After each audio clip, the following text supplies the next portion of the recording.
ঝিনাইদহ ৪ আসনের সংসদ সদস্য আনোয়ারুল আজিম আনার হত্যায় জড়িত গ্রেপ্তার সিএম হোসেনকে জিজ্ঞাসাবাদের পর তাকে নিয়ে কলকাতার বিভিন্ন স্থানে তল্লাশির অভিযান চালিয়েছে দেশটির সিআইডি পুলিশ। এ অভিযানে হাড়গোড় উদ্ধার করার কথা জানিয়েছে কলকাতা পুলিশ। আজ রোববার সকালে সিয়ামকে নিয়ে ভাঙড় এলাকায় পৌঁছে বাগজোলা খালে নামেন সিআইডি কর্মকর্তারা।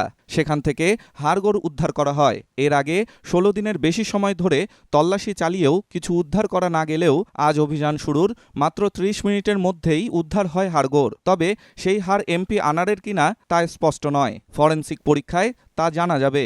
এর আগে আদালতের রায়ে শনিবার সিয়ামকে ১৪ দিনের হেফাজতে পায় সিআইডি। পরে রোববার সকাল থেকেই সিয়ামকে সঙ্গে নিয়ে ভাঙড়ের সাতুলিয়া এলাকার বাগজোলা খালে তল্লাশি অভিযানে নামে কলকাতা পুলিশের ডিজাস্টার ম্যানেজমেন্ট গ্রুপ এবং ভারতীয় নৌসেনা। অভিযানের শুরুতেই সিয়ামের দেখিয়ে দেয়া স্থানে তল্লাশি শুরু করে তারা। তবে এর আগে সিআইডির হাতে গ্রেপ্তার হওয়া জিহাদ দেহাংশ ফেলে দেওয়ার যে স্থানের কথা বলেছিল, আজ সিয়াম সেই স্থানের পরিবর্তে ভিন্ন স্থান দেখায়। আর সেখানে তল্লাশি চালিয়েই একাধিক হাড়গোড় উদ্ধার করা হয়। প্রাথমিকভাবে হাড়গুলো দেখে মানুষের হাড় বলেই মনে হচ্ছে বলে জানিয়েছে সিআইডির কর্মকর্তারা। আসামি সিয়ামের দাবি, এগুলো বাংলাদেশের এমপি আনারের শরীরের দেহাংশ।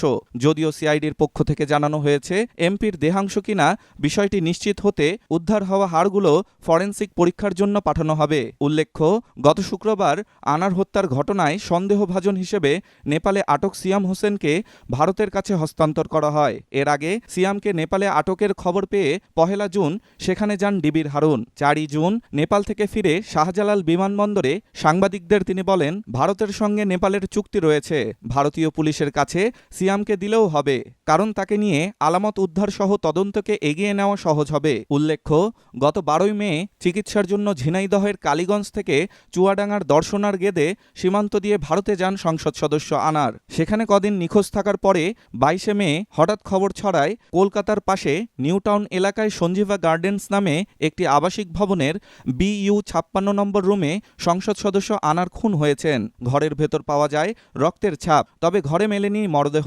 হত্যাকাণ্ড সংঘটিত করার অভিযোগে গ্রেপ্তার সৈয়দ আমানুল্লাহ ওমান ওরফে শিমুল ভূঁইয়া, ফয়সাল আলী শাহজি ওরফে তানভীর ভূঁইয়া ও শিলাস্তি রহমানকে ২ দফা রিমান্ডে নেওয়া হয়। আর হত্যাকাণ্ডে অংশ নেওয়া জিহাদ হাওলাদার ওরফে কসাই জিহাদকে ১২ দিনের রিমান্ড মঞ্জুর করেন বারাসাতের আদালত। ডেস্ক রিপোর্ট, স্টার সংবাদ।